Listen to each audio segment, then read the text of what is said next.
Good morning again. Strathclyde Engraving here. Paul Sinopiatis. Hope everybody's day is going really well. We have another video installment for you today. This is actually going to detail a portion of the metal removal process for our current project. I have since completed all of my line work. In fact, what I'm going to do here is unscrew this so you can see it and give you an idea of what's been done. Since we last talked, all of the line work has been completed, and I have removed the stencil from the piece so you can see all of my line work there. Now I have a two-step process on my line work. One is actually going in and doing the line work, and then the next is going back and actually cleaning my line work up a bit. Specifically for the type of engraving that I'm doing, there's a technique that I use that helps me achieve the cut from stone look that I have become known for on these Celtic knots. You know, and that is actually to great effect. The mods actually come out amazingly gorgeous. So we have a good bit of metal to do this morning. So we're going to go ahead and get started with this. So first things first, let's go on ahead and let's get the tube locked back into place. Always use these two little brass pieces that I've cut from practice stock brass plate. And the reason I do that on these battery tubes is to prevent any damage to the bottom of the tubes, of threading, anything along those lines that could cause problems for the modder at a later point in time, the person who's actually building the vaping device. We want all of that to be as clean and easy to work with as possible. I've come in and done a little bit of this removal this morning before we started, and this is what we're going to be using today for the metal removal. This is the GRS 850A handpiece. This is a air-driven rotary handpiece that uses a specific type of dental burr, and it is capable of 320,000 RPMs. So this morning we're going to actually begin to start our metal, the metal removal process. Now it doesn't really make a difference on this where I start, as long as I get started. So I'm right now adjusting my scope for my own comfort and my own vision, and we're going to go ahead and get started here. Switch pedals, and as you can hear as it spins up, it does kind of sound like a dental drill. And I hate dentists. Always have. Bad experience when I was a kid. But anyway, we're going to go ahead and get started this. I'm going to grab a vape and we're going to get rolling on this. So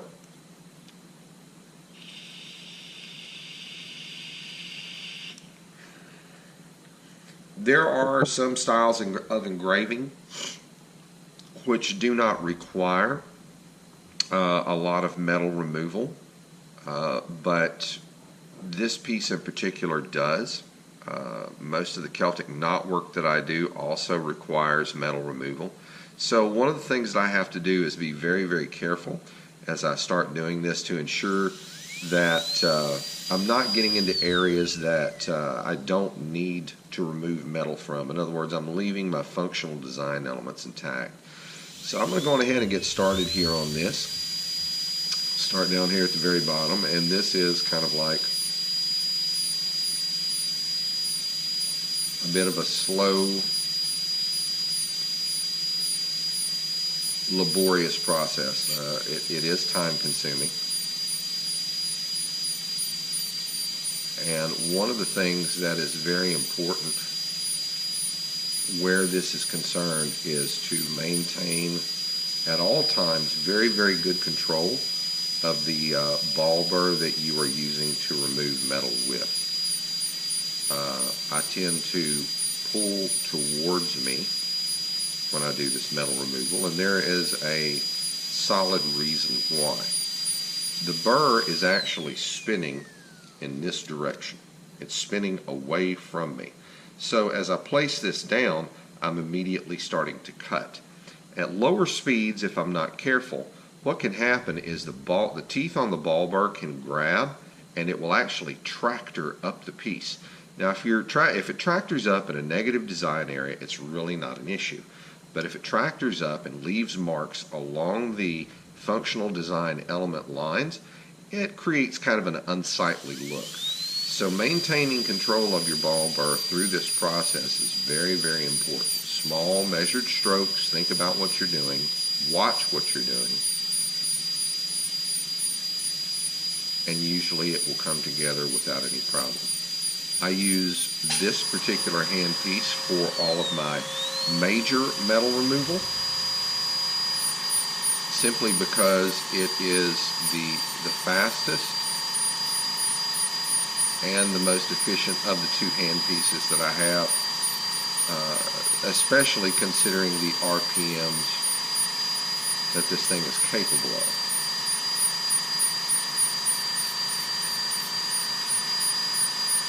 Now, to tailor off this look when I'm finished, I'll actually be coming back again and doing edge work with a micromotor handpiece, which will allow me to use a smaller ball burr and get closer to the walls of my functional design elements. You're thinking to yourself, well, you know, if that's a 1/2 millimeter, I mean, how much smaller do you need to go? In some cases, you need to go down to 0.3, 1/3 of a millimeter. We're talking about tiny spaces here, folks, and that is one of the reasons why I work under a gem scope. A jeweler's hood can be equipped with a 10 power magnifying front, but it puts you so very, very close to your work that actually I feel uncomfortable doing it that way. So that's why I use a gem scope. I'm using a stereo microscope made by Meiji, and it's supported by a stand which is on top of my bench, made by GRS, called the Acrobat. It's really an amazing piece of equipment. It will hold your scope exactly where you need it. You don't have to worry about it, and that, trust me, is a big, big bonus when it comes to getting work done. So let's go on ahead and let's continue with our metal removal process here.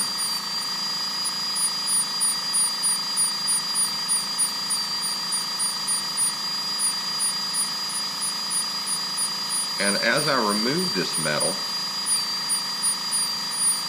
the one thing that I try to keep in mind is that cut from stone look that, you know, that I really want to try to achieve.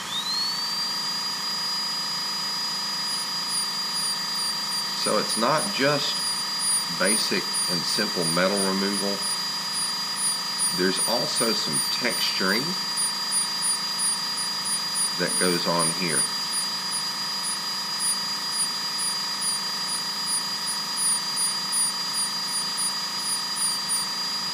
If you're not careful, these ball burrs can get away from you very quickly, and you will end up with an unsightly mess, something, trust me, that you don't want to ever have to deal with. It's no fun. It is frustrating, especially if you have moved very carefully through the rest of the piece and you rush through this. It will leave you in a bind.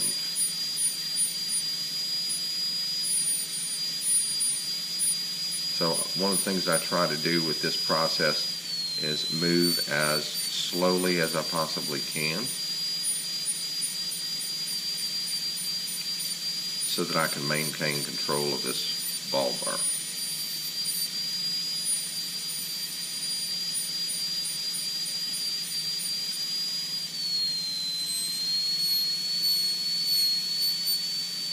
But this is the process. I'll give this a little bit of a turn so that I can get into that area that I want to get into. I'll be moving across the entire piece with this process today. Hopefully, by day's end, I will have a very good portion of this done, metal removal tends to be the one process that takes the most time.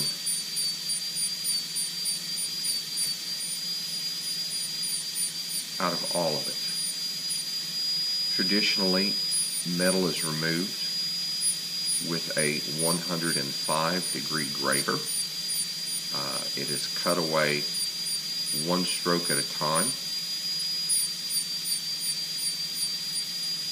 And that can be very, very time consuming. Now, on stainless steel, that's the route that I would go.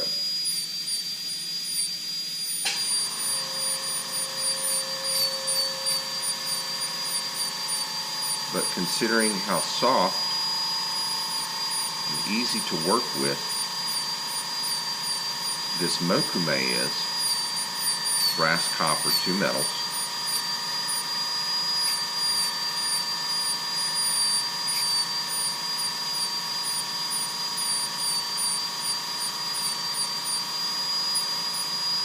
and considering the look that I try my best to achieve when I do this,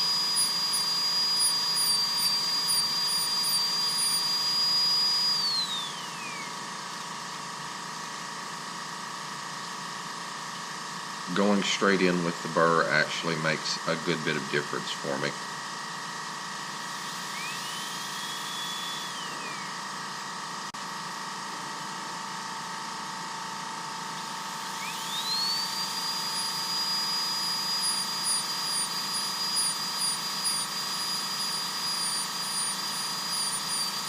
There are some forms of engraving. I mean, engraving all the way around,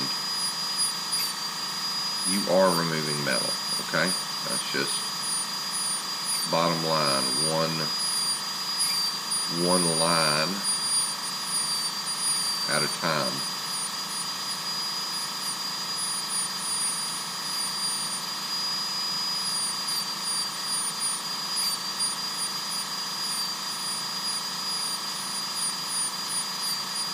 But metal removal on a large scale, like what you see me doing here, that doesn't follow suit with every engraving design. There are some aspects of it where you don't have to worry about this, and that is specific styles of engraving. A little bit of a focus here, and I can start in another area. Some of the areas are actually larger and take a good deal more time to remove the metal from. And as you can see, some of these smaller areas, they just move right along.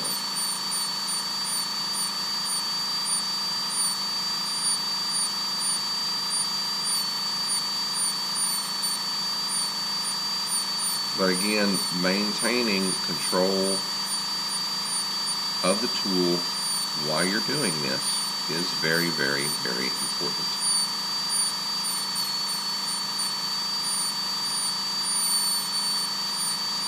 So I'll go into an area. I see the negative design area where the metal needs to be removed.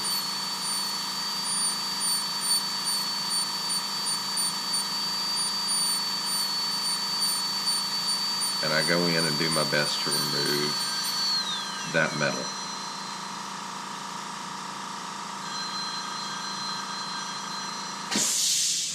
Alright, let's see.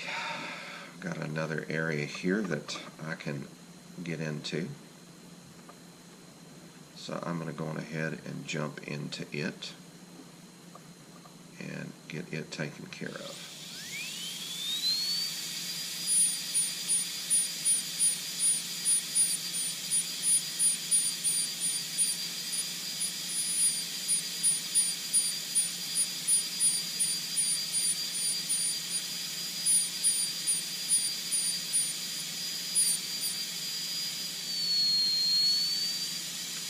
one of the things that I have found that you have to be watchful of on this copper and brass moku.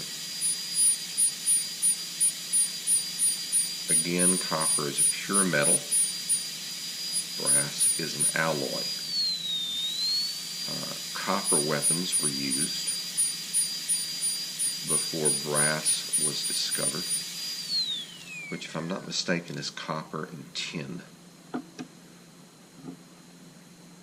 Copper is ever so slightly softer than brass, but it is soft enough, ever so slightly soft enough, that this burr, if you're not careful, will dig straight into the copper.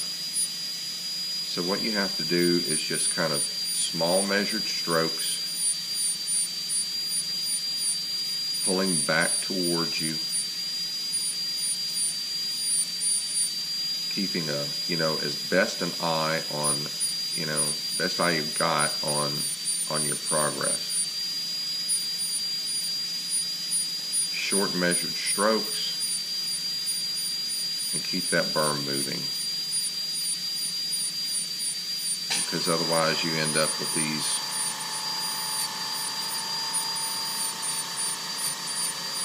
rather unsightly potholes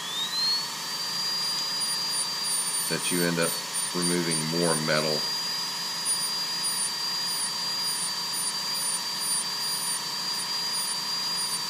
around them.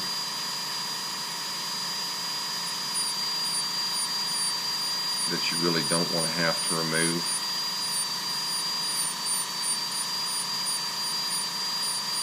To then compensate for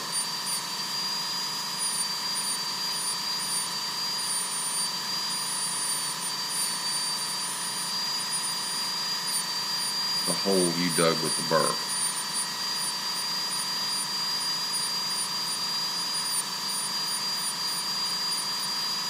Now, just like in my lining process, I go through and I do my best to get my lines right the very first time that I cut.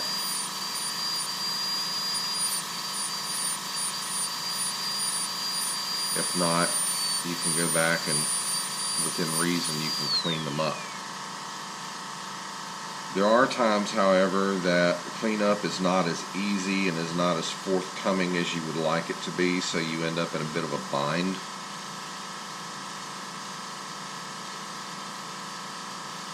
That's why I use two different size ball burrs when I do this cleanup. One is this 0.5.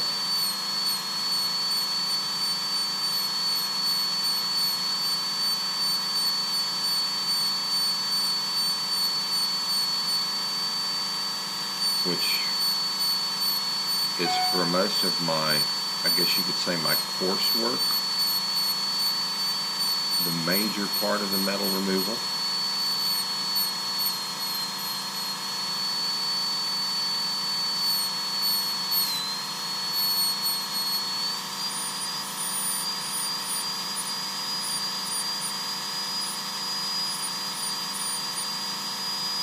And then I have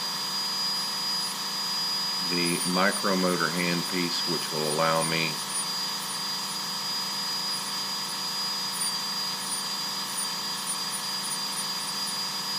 to use a much smaller ball burr. Since we're moving up the piece now, what I'm going to try to do is keep the areas that I'm working on as centered as possible under my scope.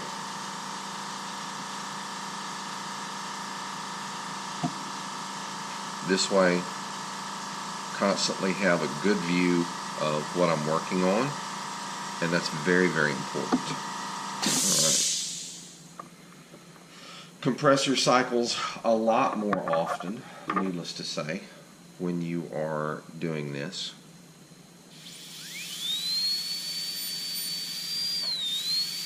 I have a small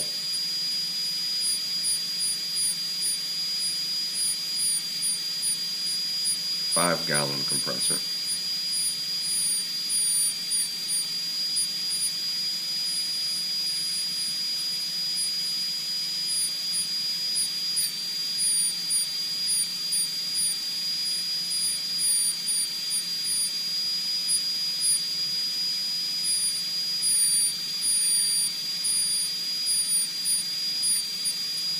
And honestly, that 5 gallons, you would be surprised. It does not go that far. That would be a perfect compressor for anybody who does work with an airbrush. I used to do that years back. I did t-shirts and stuff like that. I really enjoyed it.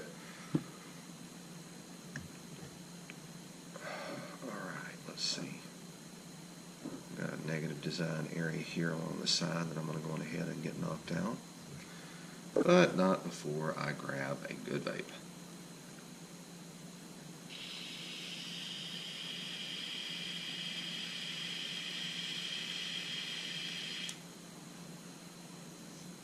For those of you who do vape, I have a small collection of mods. There are other folks who have much larger collections than I do. But if you stop smoking and start vaping, which is what I did, it was the only thing that actually helped me stop smoking.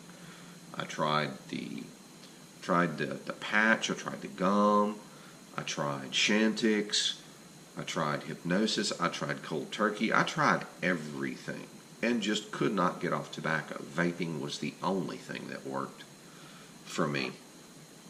And the manufacturer of the e-liquid that I started vaping to quit smoking, I hugged that lady's neck and told her, thank you for saving my life.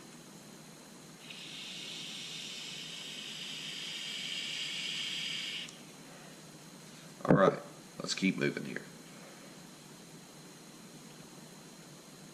In fact, what I'm going to do is I'm going to break out just a little bit of my Burlife compound. And this is Burlife.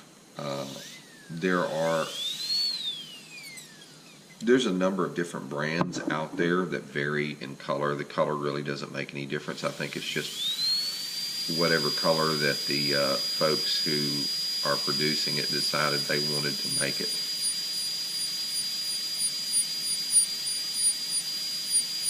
I don't think that has anything to do with the functionality of it.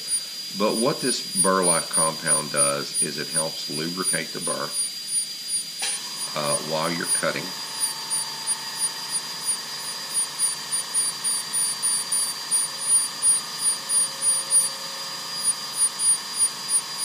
And even at these higher speeds, you'd be surprised, the stuff actually sticks really well.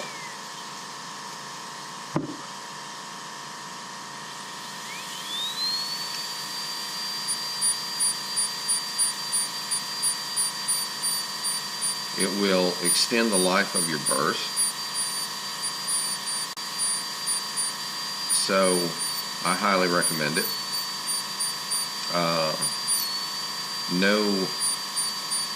No goldsmith's bench, as far as I'm concerned, should be without a Burlife compound.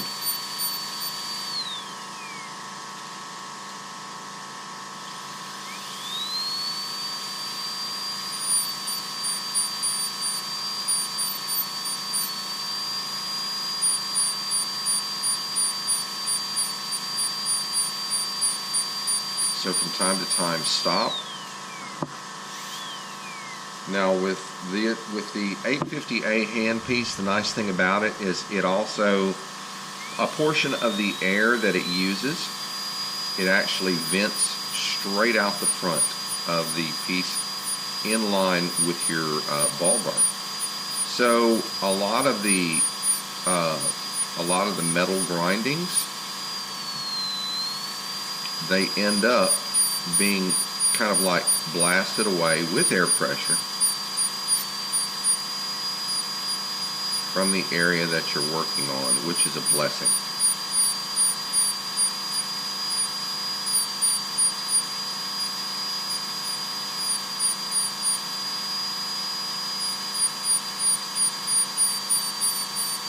Basically, it just kind of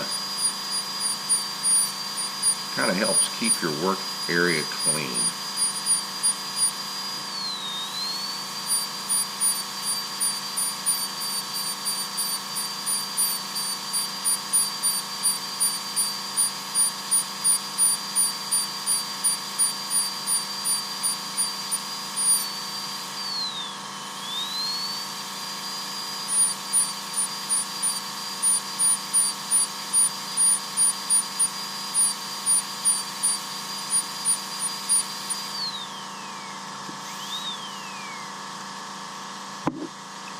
Alright.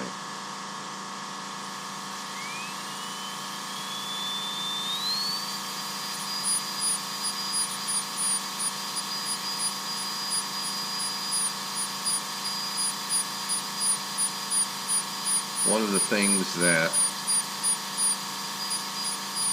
you will find the first time that you use one of these tools, there is a portion of the ball burr that actually remains on the piece as I'm cutting. And I'm sure you guys can, I mean, you can't see the head of this thing, it's tiny, but the ball burr has teeth all over it, all the way around. It's a small sphere that has teeth all over it. Now the teeth run from the top of the ball burr towards the shank, and they're actually at a diagonal. So you've got to keep in mind that no matter where this touches the metal, whether it's like here at the tip or back here at the back or in the front or behind, it's going to be cutting metal. So it's important for you to remember that fact as you're doing things, because if you're not, you think, oh, I'm doing real good on this one area, I'm cutting, and then you look back and what you've actually done is you have hacked up one side of a functional design element and it leaves you in a bind.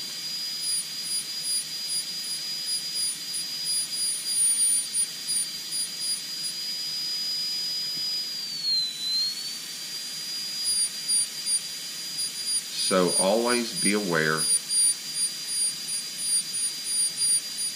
of the size of your ball burr, and you can pretty much, if you just kind of watch, don't stare at the ball burr, stare at the piece you're working on,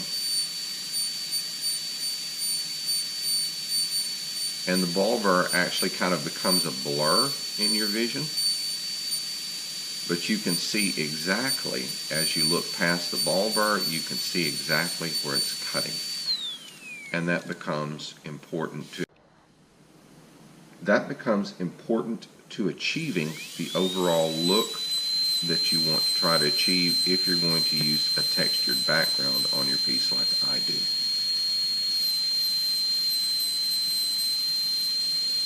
I would think that some people would disagree with the fact that I don't actually go back in and matte my background, but doing so just doesn't really achieve the look that I'm trying to achieve. Again, that cut from stone look.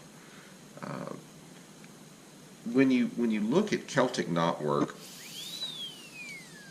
that has been done in stone, I mean, we're not talking about, as far as I consider, the greatest source, which would be the Book of Kells, but in reference to, if you look at pieces cut that are actually cut in stone, you can see that there is actually a texturing to it, where the sculptor has very carefully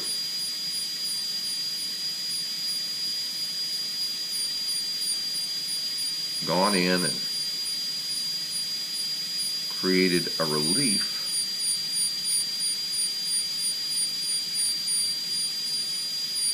by removing metal.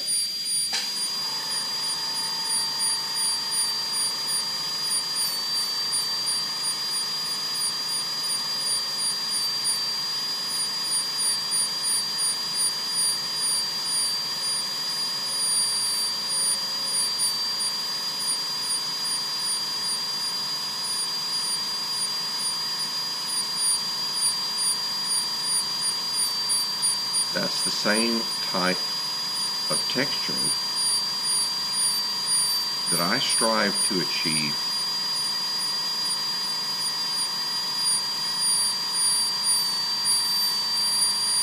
when I do this work.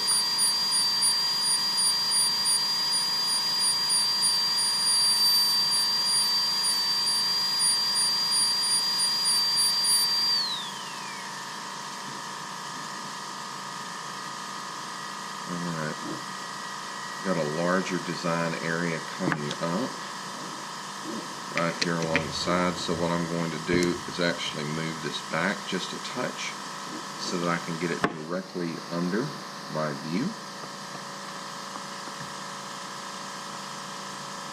And we'll begin to start work on it. Now it actually abuts up to a larger area where metal's going to have to be removed, but I mean, this is of no mean consequence. It's just another area that we will have to go through and clean up.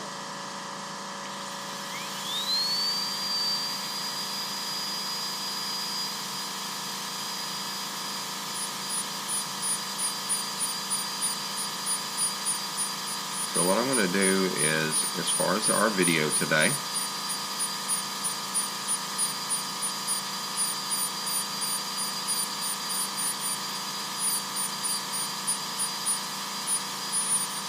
is I am going to be going up a portion of the piece. Since you guys have, you know, with just a few minutes here, you know, you kind of get the idea of what I'm doing.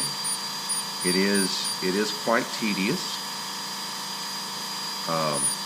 And it is time consuming. So rather than keep everybody here all day watching metal removal and texturing, background texturing,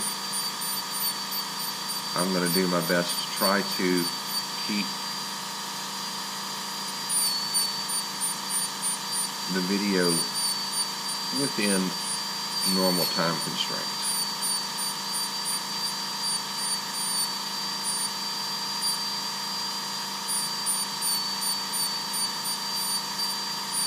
A lot of my videos can tend to run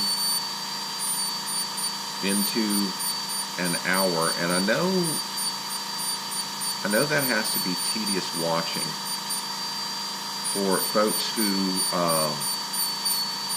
aren't learning to try to engrave. They're just watching something to be watching it because they find it very interesting, and I welcome those people as well.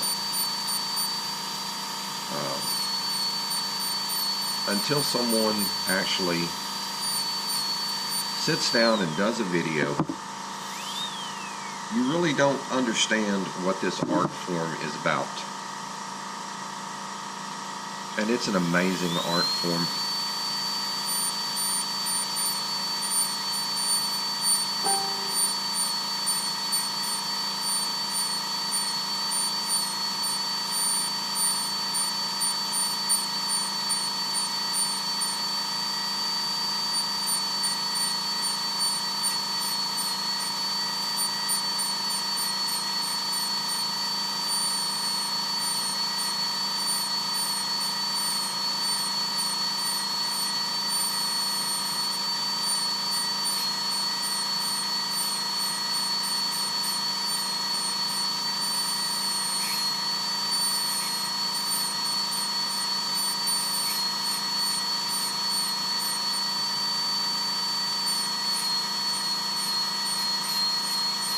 Got a little bit of a copper area that I'm cutting through right now.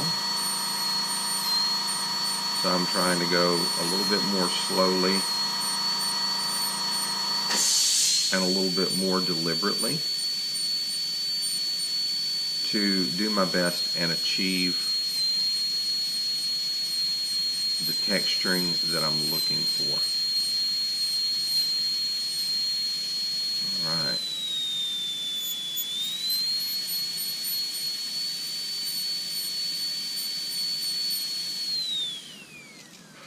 So, I want to come to the very end of that little area right there. So I'm going to straighten my end pieces and roll that in a little bit. tighten it down, and we'll come back and jump on it right now. All right, grab a little bit of a focus. Each time you loosen your fixture and move your piece, you're actually moving the tube up or down slightly, so it changes the focal length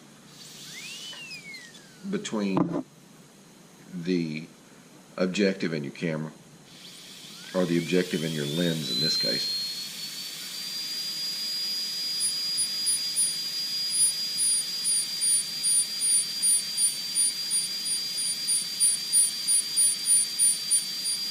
And as far as I'm concerned, if you can't see what you're engraving, don't expect it to come out.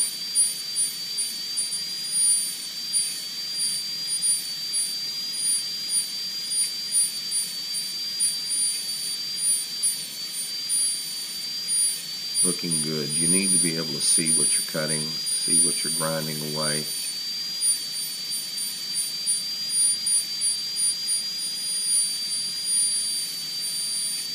It's very important. All right, so we've got that one small area, so we're going to continue to move up. And I mean, this, by the time we finish, we'll have excuse me, we'll have done just this one area, as you see, moving up. So let's reposition everything here. And we will continue to move, grabbing another quick vape and just moving right along.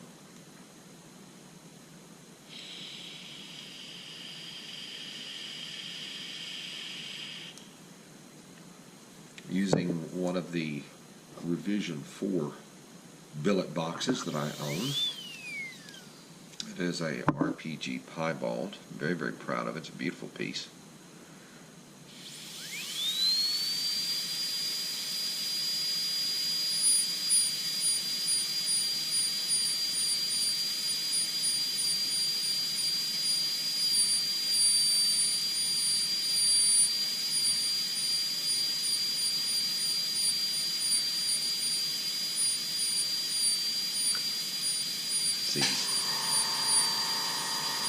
It's these smaller areas where you can really get yourself in trouble if you're not watching what you're doing. Alright, so let's twist this and get it in place. Excuse me, please.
another one of those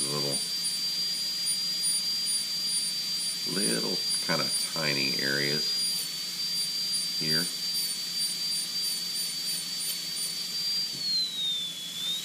That I've got to get into.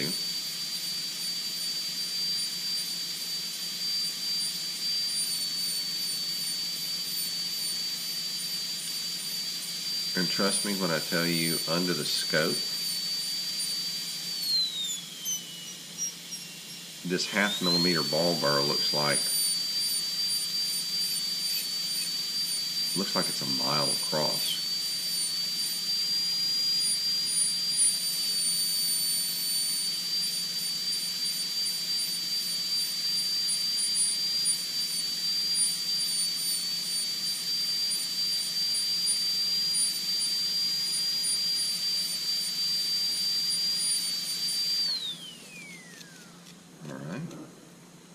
And as you can see, I mean, it moves reasonably quickly. Now, as I've got to the point to where, and I'm going to show you here, you see how the front of my vise is actually up against, the C-clamp is actually up against the head of my ball vise. In this case, I've got one of two choices. I can either take the piece out and turn it around so that I can actually get at it, get it centered over my piece, or I can move my scope. Now, the easiest thing to do in this case is going to be to move the scope, actually just kind of move it up a little bit, and in doing so, you're not really, it's not really creating any issues or anything along those lines. This is a large area to cut. I think what I want to do is start over here and work my way back. The main thing you want to try to do is keep your piece centered and straight up and down. It will make a huge difference for you overall.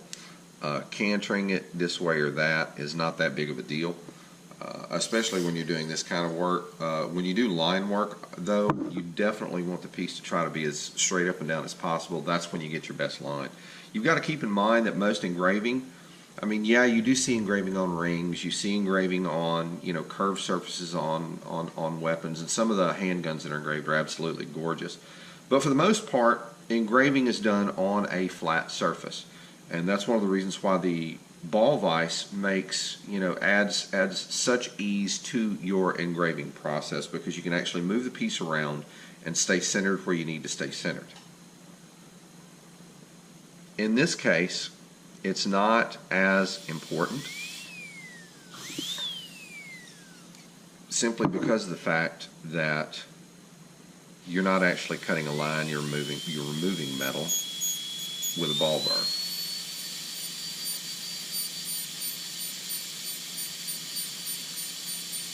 But still, ensuring that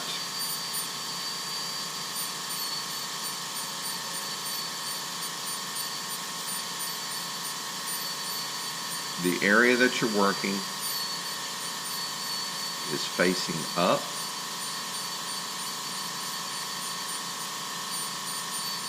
so that you can see the effect that you're having is very, very important.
I'm gonna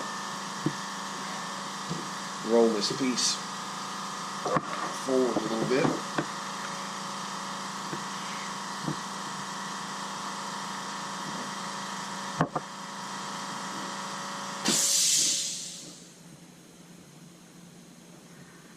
There we go. And we'll jump back on it.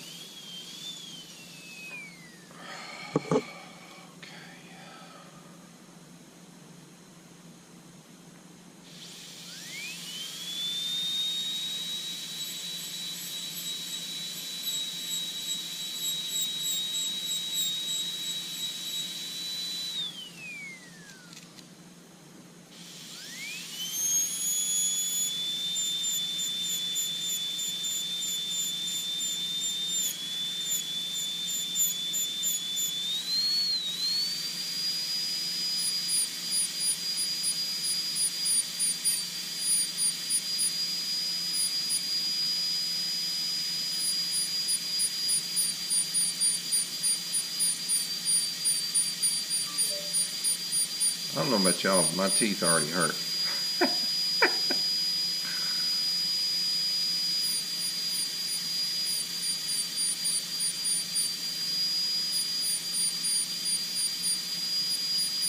That's one of the two sounds in the world that I just hate. I hate the sound of cars in an accident. I hate that dull thud sound. I also hate the sound of a dentist drill. Alright, I'm going to move my scope up just a little bit. And that's just a quick push forward on the scope itself.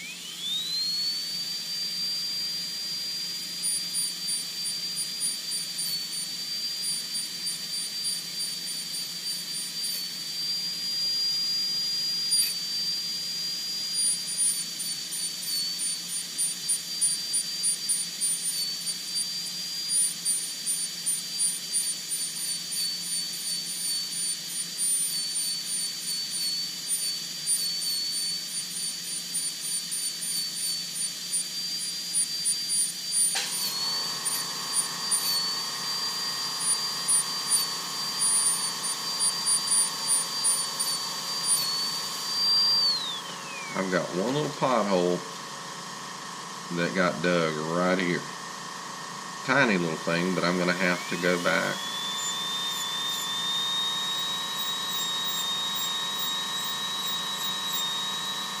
Now, I just got to be careful. There's another one that happened to me.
Go ahead and get this lubricated right quick, because we're almost finished with that one area that we had started on, just kind of moving up.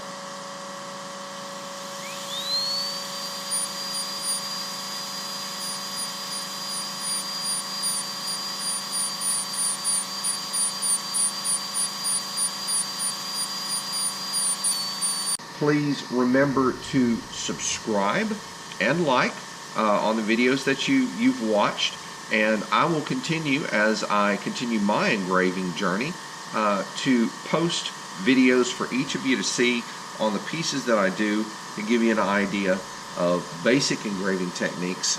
As I said, I'm not a master engraver, but at least you can watch and see what I'm doing and get some kind of a feel of what this world is about. Paulson and Piatis with Strathclyde Engraving. I'm going to sign off here. Again, thank you so much for stopping by. Please remember, like and subscribe. I look forward to our next video together. Guys, take care.